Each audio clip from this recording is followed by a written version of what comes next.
नमस्कार, Bundelkhand times news के इस बुलेटिन में आपका स्वागत है। आपके साथ मैं हूं दीपक वाजपेयी। महोबा पुलिस को बड़ी सफलता मिली। भारी मात्रा में अवैध विस्फोटक सामग्री सहित 3 को किया गिरफ्तार।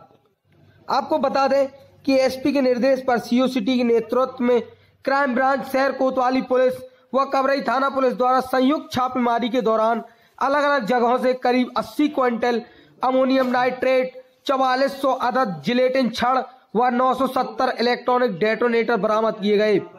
साथ ही फर्जी नंबर की एक पिकअप सहित 3 तस्करों रामजी त्रिपाठी, राकेश द्विवेदी व पिकअप चालक फारूक को गिरफ्तार किया गया।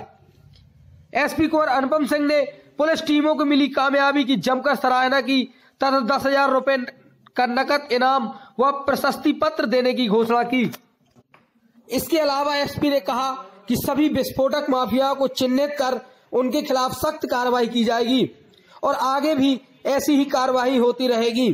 पकड़े गए अभियुक्तों से मिली जानकारी के आधार पर अवैध रूप से विस्फोटक बेचने व खरीदने वालों के खिलाफ भी मुकदमा दर्ज किया गया, जिसमें पत्थर मंडी के चर्चित विस्फोटक माफिया सोनू मंसूरी के खिलाफ भी मुकदमा पंजीकृत किया गया।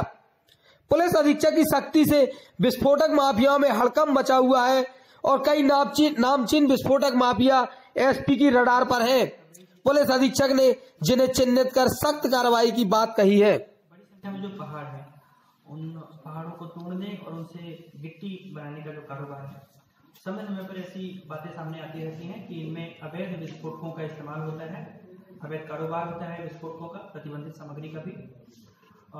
इसी के तहत मुखबिर की सूचना पे आज जनपद महोबा पुलिस की कई टीमों द्वारा एक साथ छापेमारी की गई और इस अभियान में 3 व्यक्ति अरेस्ट हुए। रामजी त्रिपाठी निवासी कबरई, एक पिकअप पकड़ी गई अवैध विस्फोटक से भरी हुई जिसमें डेटोनेटर और जिलेटिन की छड़ें भी थी, 2 विस्फोटक के रूप में इस्तेमाल होने में सहायक होती हैं। इसके अलावा राकेश द्विवेदी, ये भी कबरई महोबा के ही रहने वाले हैं, ये गिरफ्तार हुए हैं। इनसे गिरफ्तारियों के साथ साथ में जो अन्य चीजें प्रकाश में आई हैं वो कबरई थाने में एक पहाड़ मकरबई एरिया में और कोतवाली थाने में एक पहाड़ जुढ़ार एरिया में है, जहां पर अवैध रूप से रखी गई विस्फोटक सामग्री, डेटोनेटर और जिलेटिन की छड़ें बड़ी मात्रा में वो भी बरामद हुई हैं।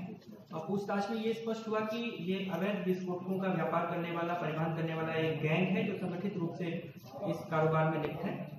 पूछताछ में ये भी बात स्पष्ट हुई है कि अवैध विस्फोट को सप्लाई करना, उसका परिवहन करना, उसका व्यापार करना, अवैध विस्फोटक को खरीदना और पट्टा धारक और पहाड़ मालिक द्वारा इसका अवैध तरीके से इस्तेमाल करना, ये सभी चीजें जो प्रकाश में आई हैं उसके संदर्भ में मुकदमे दर्ज किए गए हैं थाना कोतवाली और थाना कबरई पे। धारा 4/5 विस्फोटक अधिनियम और 120 बी आईपीसी, साथ में 420, 467, 468, 471 आईपीसी के तहत इस पूरी कार्रवाई में जो बरामदगी हुई है 3 गिरफ्तारियों के साथ में, वो 157 बोरी अमोनियम नाइट्रेट जिसकी मात्रा लगभग 8,000 किलो यानी कि 80 कुंटल के आसपास ठहरती है।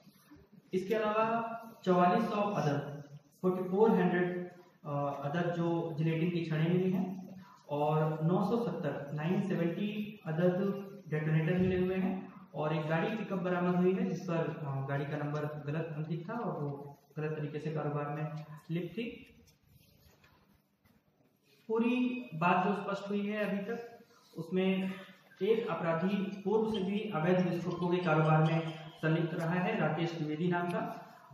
ये 2017 में भी 2 मामलों में अवैध विस्फोटक के परिवहन के जेल में जा चुका है, वर्तमान में जमानत पे है। अन्य अभियुक्तों का जो आपराधिक इतिहास है उसकी तस्दीक की जा रही है। अवैध विस्फोटक के कारोबार में ये जो गैंग संलिप्त है संगठित अपराध के रूप में, इनकी पहचान करके जल्द ही इन सभी की गिरफ्तारी की जाएगी। गैंगस्टर एक्ट के तहत इन सभी पर कार्रवाई होगी। गैंग इनके अंतर्राज्यीय गैंग के रूप में इनको सूचीबद्ध किया जाएगा और 14(1) गैंगस्टर एक्ट के तहत इन्होंने जो इस संगठित अपराध के तहत धन अर्जित किया है उसको भी पूर्ण किया जाएगा। 14 एक गैंगस्टर एक्ट के तहत इन्होंने जो इस संगठित अपराध के तहत धन अर्जित किया है उसको भी पूर्ण किया जाएगा। 14 एक गैंगस्टर एक्ट के तहत इन्होंने जो इस संगठित अपराध के तहत धन अर्जित किया है उसको भी पूर्ण किया जाएगा। ये जो आज की कार्रवाई हुई है, इसी के क्रम में आने वाले दिनों में और भी कार्रवाइयाँ होती रहेंगी लगातार। अवैध विस्फोटक, अवैध खनन से संबंधित जो भी माफिया और अपराधी हैं, उनके खिलाफ ये जो अभियान है लगातार जारी रहेगा। सर, ये जो विस्फोट सामान्य परिस्थितियों में तो जो पदार्थ है वो अपने आप में उतना घातक नहीं है, लेकिन जब उसको विस्फोटक में कन्वर्ट कर दिया जाता है, जो सामग्रियां उसके साथ बरामद हुई हैं, तो पत्थर भट्टी में बड़े बड़े पहाड़ों को तोड़ने और धराशायी करने में उसका तोड़फोड़ में इस्तेमाल होता है। जाहिर सी बात है कि इतनी बड़ी मात्रा में अगर ये विस्फोटक है तो बहुत ही गंभीर मामला है और काफी इसकी क्षमता भी काफी ज्यादा है। सर, अन्य भी हैं जो माफिया इस काम से जुड़े हुए हैं, क्या उनको भी चिन्हित करके उनके खिलाफ कोई सख्त कार्रवाई की जाएगी भविष्य में? पुनः इन सभी अपराधियों को रिमांड पर लेकर न्यायालय से अनुरोध करके गहनता से पूछताछ होगी और अन्य जो अपराधी इस कारोबार में इस तरह की अवैध गतिविधियों में संलिप्त हैं, उनको चिन्हित किया जाएगा, उन पर भी इसी प्रकार प्रभावी कार्रवाई की जाएगी। ठीक सर।